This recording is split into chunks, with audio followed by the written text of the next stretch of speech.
మిథున రాశిలోకి గురుడు వచ్చిన తర్వాత సరస్వతి నది పుష్కరాలు ప్రారంభమయ్యాయి. వాటిలో స్నానం చేయండి.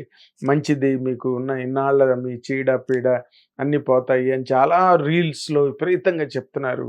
ఇక్కడేమో మన తెలంగాణలో ఇక్కడే సరస్వతి నది ఎక్కడున్నది అసలు? భౌగోళికంగా ఎక్కడుంది సరస్వతి నది? సరస్వతి నది మన దాని ప్రకారం అయితే అంతర్వాహినిగా ఉంది. ఒకటి జైపూర్ ప్రాంతంలో జైసల్మేర్ నుంచి మొన్న లాస్ట్ ఒక 3 నెలల క్రితం ఒకసారి బోర్వెల్ వేస్తుంటే సముద్రం ఆ బోర్వెల్ మిషన్తో సహా లోపలికి లాక్కెళ్ళిపోయింది కాబట్టి చాలా వార్తల్లో వచ్చింది. అవును, అది సరస్వతి నది ప్రవహించిన ప్రాంతం.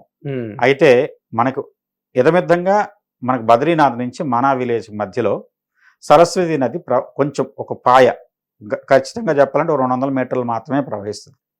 మిగతా అదంతా గంగలో అంతర్వాహినిగా ప్రవహిస్తుంది అని చెప్తారు అక్కడి నుంచి.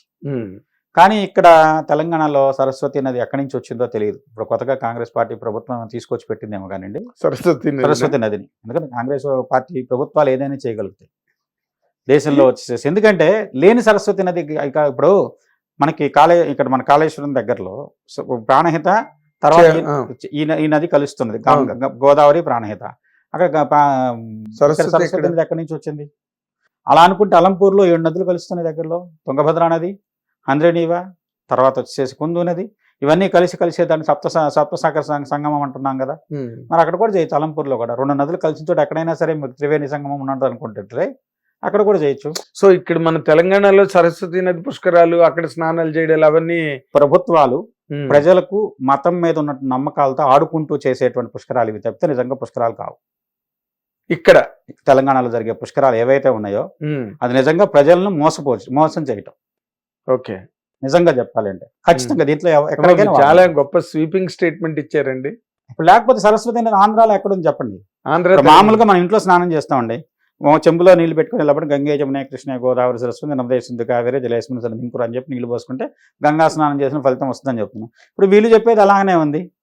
ఆ నీళ్ళలో సరస్వతి నదిని ఆవాహన చేస్తాం కాబట్టి వచ్చేసేసి ఆ నీళ్ళలో మీరు చేసుకోవచ్చు. ఏ నది దగ్గరైనా ఇప్పుడు ఇవాళ ఏమైపోయిందంటే గంగ ఎందుకు పుట్టింది దాన్ని వదిలేసేసి ఎక్కడున్న నీళ్ళైనా గంగే. కాబట్టి మీరు ఎవరైనా పితృదేవతలకి వాళ్ళకి తృప్తి కోసం వాళ్ళ యొక్క అస్థికలు తీసుకెళ్ళి నదిలో కలపాలంటే ఇక్కడి నుంచి మీరు కాశీ వెళ్ళో లేకుంటే అలహాబాద్ వెళ్ళో గంగలో కలిపితే ఇక్కడ ఉన్న జీవనది మిమ్మల్ని శపిస్తుందని చెప్పడం కూడా ఒక రకమైన బ్రాహ్మణంలో ఉన్నటువంటి మూఢత్వానికి పరాకాష్ట అని చెప్పాలి. ఆ మాత్రం భగీరథుడికి తెలియదండి.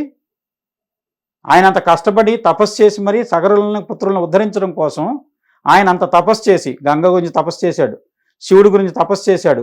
మళ్ళీ శివుడు బంధిస్తే మళ్ళీ తపస్సు చేస్తే ఒక పాయను వదిలిపెడితే అది భూమి మీదకి వస్తే దాన్ని తీసుకెళ్ళి ఈ విధంగా ఇన్ని కిలోమీటర్లు ప్రయాణించిన తర్వాత ఆ నదిని తీసుకెళ్ళి ఆ సగరుల యొక్క మృత దెబ్బల మీదకి ప్రవహిస్తే వాళ్ళకు ముక్తి కలిగింది. దానికోసం ఆయన తపస్సు చేసి సాధించే ఎక్కడ నీళ్ళు చెంబులో నీళ్ళు తీసుకెళ్ళి అక్కడ పోస్తే రాదు ఆయనకు. అలా వీళ్ళు మాట్లాడే భాషలో చెప్పాలంటే భగీరథుడికి ఆ మాత్రం తెలివితేటలు లేవండి. గంగ పుట్టిందే అస్థికల కోసం. అలానే ఏంటంటే సరస్వతి నది గంగతో పాటు అంతర్వాహినిగా ఎక్కడైతే భాగీరథి నది దానికి అలకనంద నదిలో ప్రవేశించి అది బద్రీనాథ్కి మనా గ్రామానికి మధ్యలో ఒక భీమ్ పూల్ అని ఉంటుంది. దాని కిందగా ప్రవహించి వచ్చి అలకనంద నదిలో కలుస్తుంది. అక్కడ ఉన్నటువంటి నది అది సరస్వతి నది. దాన్ని వచ్చేసేసి ఇక్కడ మనకి ఎక్కడి నుంచి వచ్చింది? కాళేశ్వరంలో కానీ ఇలాంటి తెలంగాణ ప్రాంతాల్లో సరస్వతి నది. ఏదైనా చెప్పడానికి అర్థం ఉందా?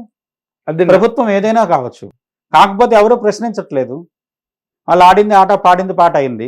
ఎందుకంటే మిగతా విషయాల్లో వీళ్ళు ఏలు పెట్టరు. కానీ హిందూ మతం అనేసరికి ప్రతి ప్రభుత్వానికి లోకు అయిపోయింది. వాళ్ళు ఏది చెబితే అది శాస్త్రం. వాళ్ళు ఇప్పుడు ప్రస్తుతంగా వచ్చేసేసి పుష్కరాల కోసం అందరినీ ఇక్కడ ఆహ్వానించి పెద్ద ఎత్తున వచ్చేసి ఇప్పుడు ఎలా అయితే అందాల పోటీలు పెడుతున్నారు అట్లనే రేపు వచ్చి భక్తి పోటీలు పెడతారు అక్కడ. నిజంగా కదా, అంతే జరుగుతుంది కదా. భక్తితో ఆడుకుంటున్నారు. ఏమి సంబంధం సరస్వతి నదికి ఇక్కడ ఉన్నటువంటి గోదావరి ప్రాణహిత ఏదైతే సంగమం ఉందో దానికి ఏ సంబంధం ఉంది? ఎక్కడైనా పురాణంలో ఒక చోట చూపెట్టమనండి. మనకి ఇతిహాసంలో కానీ శాస్త్రంలో కానీ ఏ శాస్త్రంలో ఎక్కడుందో ఎవరైతే దాన్ని నడుపుతున్నారో వాళ్ళని ఒక ఉదాహరణ చూపెట్టమనండి. అదేలేండి, నేను అందుకే అడిగా.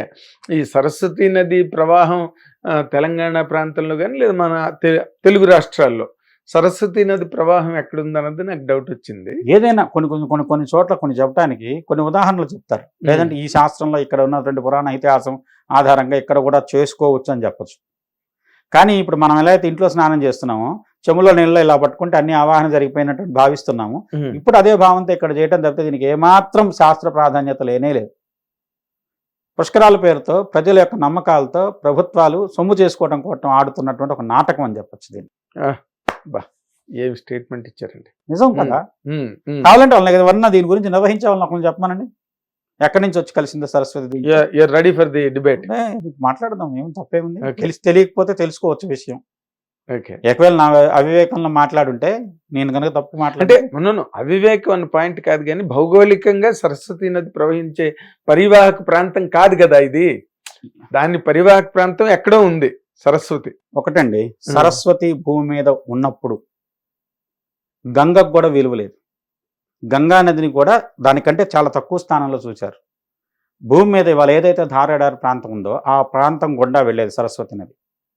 ఇప్పటికి కూడా దాని ఛాయలు భౌగోళికంగా భూమి అంతర్గతంగా అంతర్వాహిని అని అందుకోసమే అంటున్నారు.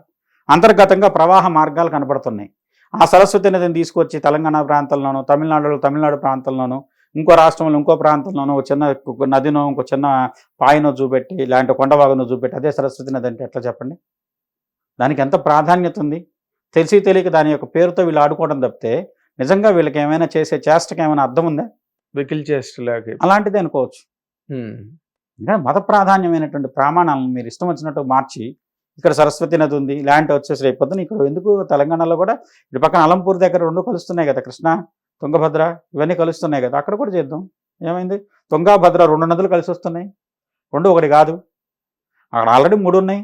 అందరినీ అక్కడే కర్నూలు పక్కనే కలుస్తుంది తుంగభద్రలో. అవును. ఏ సప్తనది సంగమం అని చెప్పేసి ఇప్పుడు మన దాంట్లో ఏదైతే ఇప్పుడు నాగార్జున శ్రీశైలం డ్యామ్ కట్టిన తర్వాత పెద్ద జలాశయం ఏర్పడింది కదా, దాంట్లో 7 నదులు కలుస్తున్నాయి. మనకి సంగమేశ్వరం అని చెప్పి శివాలయం కూడా ఉంది కదా. అవును. అక్కడ చేయొచ్చు. మరి 7 నదులు కలుస్తున్నాయి. 3 ఏంటి? సరస్వతి ఏంటి? సరస్వతి 7 రూపాయలు కలుస్తుందని చెప్పొచ్చు అక్కడ. అదే అంటే స్వేచ్ఛ తీసుకుంటే ఎంతవరకు తీసుకోవచ్చు కదా, లిబర్టీ తీసుకుని చెప్పాలి కాదు. మహర్షులే చేయలేదు ప్రయత్నం. మహా ఋషులే ఈ ప్రయత్నాలు చేయలేదు. వాళ్ళు ఎంతవరకు ఏంటంటే ఉన్న నది ఎక్కడుందో వెతుక్కొని అక్కడికి వెళ్ళి స్నానాలు చేశారు. వీళ్ళు కొత్తగా నది ఇక్కడ ఉందని చెప్పేసి అని సృష్టించి చేయట్లా. నిజం చెప్పాలంటే ఇది ఏంటంటే ఒకటి మన కుంభమేళాలతో ప్రభుత్వం కేంద్ర ప్రభుత్వం ప్రయత్నం చేసింది కుంభమేళా పేరుతో. దానికి ఒక అర్థం ఉంది. ఇప్పుడు ఇక్కడ సరస్వతి ఉందనే దానికి ఎక్కడుంది? ఆధారం లేదు. ఆధారమే లేదు కదా. చేసే పని ఓ రకంగా చెప్పాలంటే మేము ఏం చేసినా చెల్లుబాటు ఉందని చెప్పి ఆలోచన తప్పితే దాని శాస్త్రీయత కానీ మతపరమైనటువంటిది విశ్వాసం కానీ ఏమీ లేదు. మతపరమైన ప్రామాణికత ఏమీ లేదు. హిట్ టీవీ యాప్, ఇందులో short news, live news, entertainment shows, movies, digital magazines తో పాటు మీ జిల్లా వార్తలను కూడా ఫ్రీగా చూడొచ్చు. అంతేకాదు కేజీ నుంచి పీజీ వరకు విద్యార్థులకు స్కాలర్షిప్ కూడా అందిస్తున్నాం. ప్రతి వారం 10 మందికి లక్కీ డ్రా ద్వారా ఒక్కొక్కరికి 10,000 రూపాయలు అందిస్తున్నాం. ఇంకెందుకు ఆలస్యం? వెంటనే హిట్ టీవీ యాప్ ని డౌన్లోడ్ చేసుకుని ఫ్రీగా ఎంటర్టైన్మెంట్ పొందండి. Hit TV app. Hit TV app. Please download hit TV app. Hit TV యాప్ని ఫ్రీగా డౌన్లోడ్ చేసుకొని ఎంజాయ్ చేయండి. మీకు నచ్చిన ఎంటర్టైన్మెంట్ కోసం హిట్ టీవీ యాప్ ని ఫ్రీగా డౌన్లోడ్ చేసుకుని ఎంజాయ్ చేయండి. హిట్ టీవీ యాప్ని డౌన్లోడ్ చేసుకుని ఆస్వాదించండి, ఆశీర్వదించండి. ఇంతమంది సెలబ్రిటీలు హిట్ టీవీ యాప్ ని డౌన్లోడ్ చేసుకోండి అని చెప్తున్నారంటే ఎంత మంచి యాప్ ఆలోచించండి. అమెరికాలో చదవాలనుకునే వాళ్ళకి విశ్వసనీయమైన పేరు మన శౌర్య కన్సల్టెన్సీ. UK లో 1 year masters. UK లో 1 year masters. 2 years work permit up to 5 years visa. Contact Saurya Consultancy. Contact 89851 89851.